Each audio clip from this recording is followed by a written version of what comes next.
nós vamos ver um conto de Luiz Fernando Veríssimo. Vocês conhecem esse autor? Já ouviram falar dele?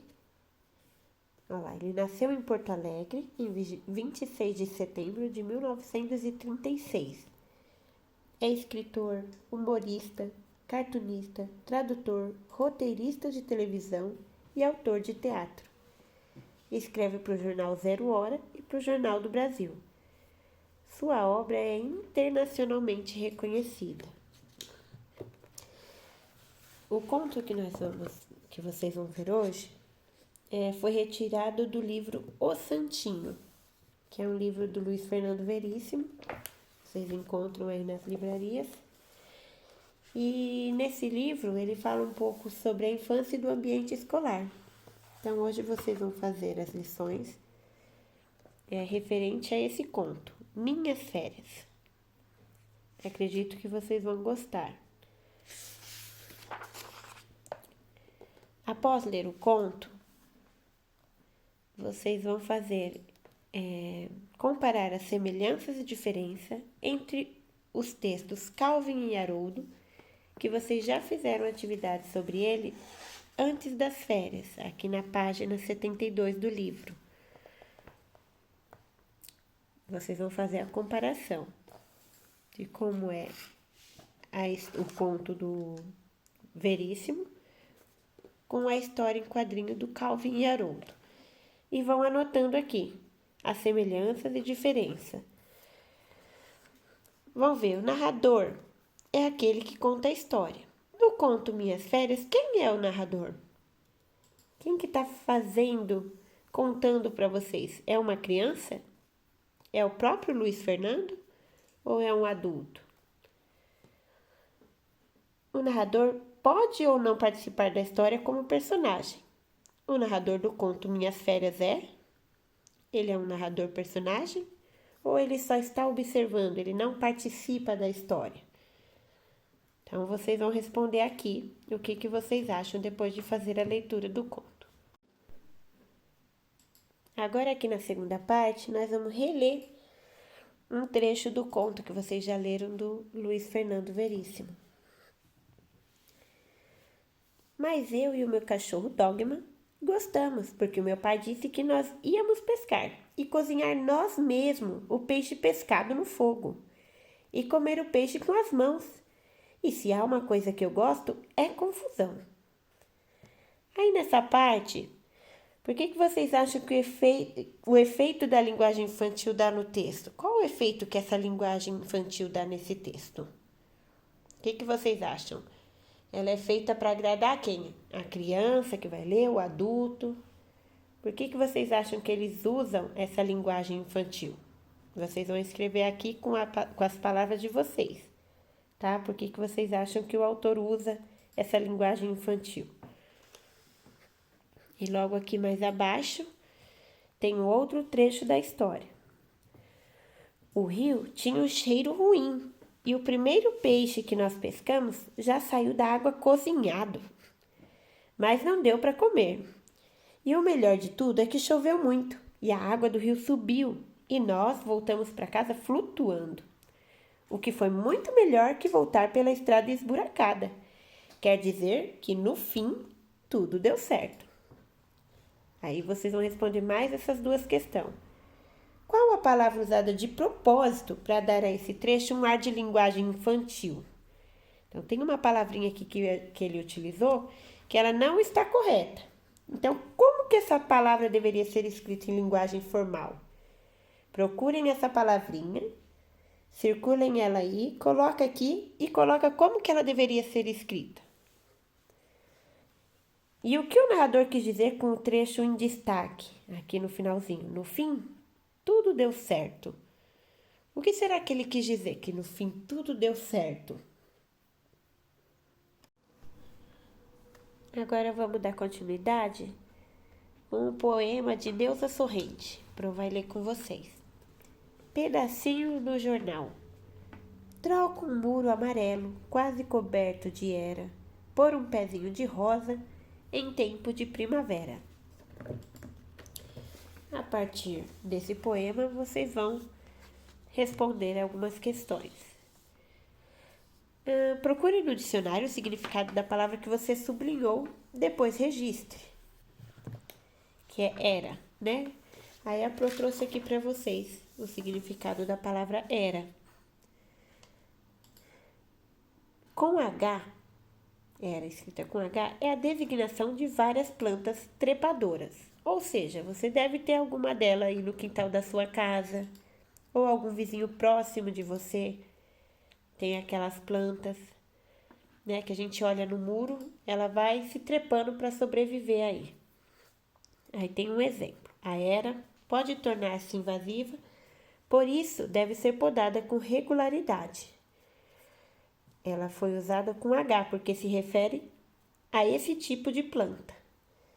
Aí nós temos aqui a palavra era, que a gente usa também muito em contos, né? Ó. Como substantivo, significa época, é uma época, era uma vez, né? Um período. E o início de uma nova ordem de coisas, como por exemplo, começou uma nova era, a da tecnologia. Ou seja, essa que a gente está usando hoje, né? Se não fosse a tecnologia, talvez não teríamos como chegar essa aula até vocês hoje. Então, nós estamos nessa nova era. Outro exemplo, era também pode ser usado como forma verbal. Ele era uma pessoa diferente, né? Então, a partir dessa explicação, vocês vão responder as questões da página 87 do livro, tá? Depois, pinte da mesma cor os grupos de palavras da mesma família. Então, vocês vão procurar. Estão vendo que todas essas palavras são escritas com H, né? Só que aí a gente vai ver. Herói.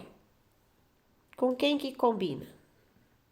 Heróico, heroína. Então, a gente vai pintar de uma mesma cor. Depois, vamos escrever aqui, ó. Duas palavras da mesma família. Então, vou escolher uma palavra da família horror e vou escrever ela aqui na frente. Horrível, horripilante, vocês que vão pensar aí, tá bom? Essa pessoa teria dúvida para saber se a palavra hospitalizar é escrita com H inicial? Por quê? Aqui tem uma questão. Imagine uma pessoa que sabe escrever a palavra hospital. Então, vocês sabem aí escrever a palavra hospital. Será que vocês teriam dúvida para escrever hospitalizar? Ou quando eu vou escrever essa palavra que deriva da palavra hospital, eu já sei que ela é escrita com H. Então, vocês vão colocar aqui. E aqui era para a gente fazer uma lista com as palavras para pôr na sala de aula. Palavrinhas que começam com a letra H.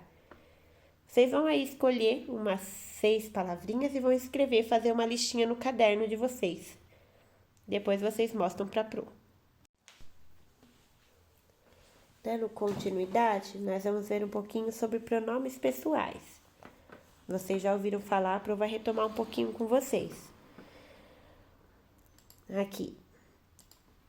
Primeira pessoa, quem fala? A gente usa o eu no singular e o nós quando vamos falar no plural. A segunda pessoa é com quem se fala? Tu, no singular, ou vós, no plural, quando é para mais de uma pessoa. Terceira pessoa é de quem se fala? Ele ou ela, no singular, ou eles e elas, quando tem mais de uma pessoa, que está no plural. Aqui no Brasil, tem algumas regiões que, ao invés de usar o tu, usa o você. Então, para falar com uma pessoa, a gente, aqui, pelo menos na nossa região, a gente não usa muito o tu. A gente costuma usar o você, né? Então, no lugar do tu, a gente acaba usando o você. Agora eu vou ler com vocês aqui um trecho do conto Minhas Férias. Como ela ia usar o secador de cabelo? Se há uma coisa que eu gosto, é confusão. Meu pai disse que nós íamos pescar. Das palavras destacadas nos trechos, qual diz respeito ao narrador? Então, qual dessas palavras aqui mostra que é o narrador que está falando? Depois aqui na letra B. Qual diz respeito ao narrador e a mais pessoas? Então, qual dessas palavras que a gente leu mostra o narrador e outras pessoas, que diz respeito ao narrador e outras pessoas? Ela, eu ou nós? E qual dessas palavras diz respeito à irmã do narrador? Qual dessas 3 palavrinhas mostra que está se referindo à irmã do narrador? Aí nós temos aqui uma tirinha do Cascão. Cascão, já fez o que eu pedi? Do jeito que ela fala, até parece fácil. Então, o que será que aconteceu aqui? O Cascão é um personagem que não gosta de água. Olha o que ele teve que fazer para regar a plantinha, que alguém pediu para ele fazer. Na sua opinião, quem está falando com o Cascão na tirinha? Quem será que pediu para ele fazer isso? Que palavra o Cascão usou para se referir a essa pessoa? E depois, a quem o Cascão se dirige em sua fala? Aqui vocês não precisam registrar, mas podemos fazer oralmente. Toda vez que vocês veem aqui essa figurinha, é para vocês só falarem, né? Fazer a oratória do que vocês estão aprendendo. Não precisa fazer o registro, tá? Então, vocês percebem aqui que ele está falando com quem? Com a mãe dele? E ele fala a palavra mãe ou ele usa alguma outra palavra para se referir à mãe dele? É isso mesmo. Ele refere à mãe dele usando ela. Ao invés de colocar mãe, ele refere-se usando ela, né? É o pronome ela. Aí aqui a gente tem outra atividade sobre pronomes. Vamos lá. A 3ª maior gibiteca do Brasil fica aqui no Distrito Federal, com 54 mil exemplares.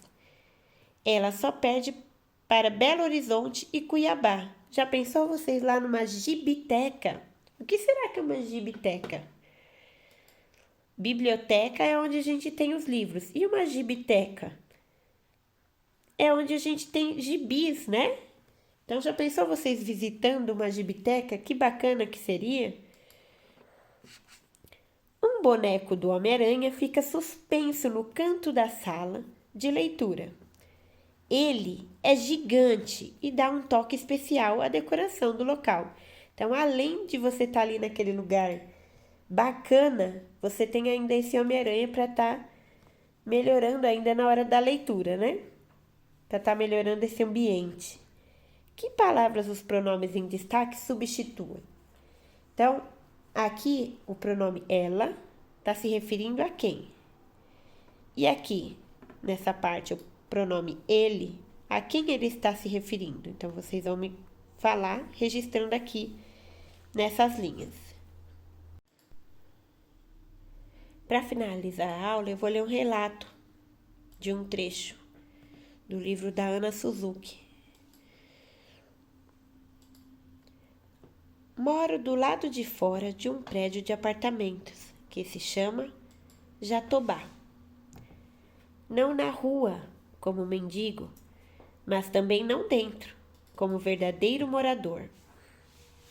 Lambendo o pé, pensando muito, cheguei à conclusão de que sou um gato comunitário. É como se fosse uma praça. Pertenço a todo mundo e ao mesmo tempo não pertenço a ninguém. Sou um gato bonito, tigrado, com cara de bola e orelhas pontudas, olhos verdes e focinho curto. Agora, eu quero que vocês pensem aí um pouquinho. Quem que está fazendo esse relato? Quem que contou esse relato? Foi um narrador observador? Ou foi o próprio gatinho fazendo o papel de narrador personagem?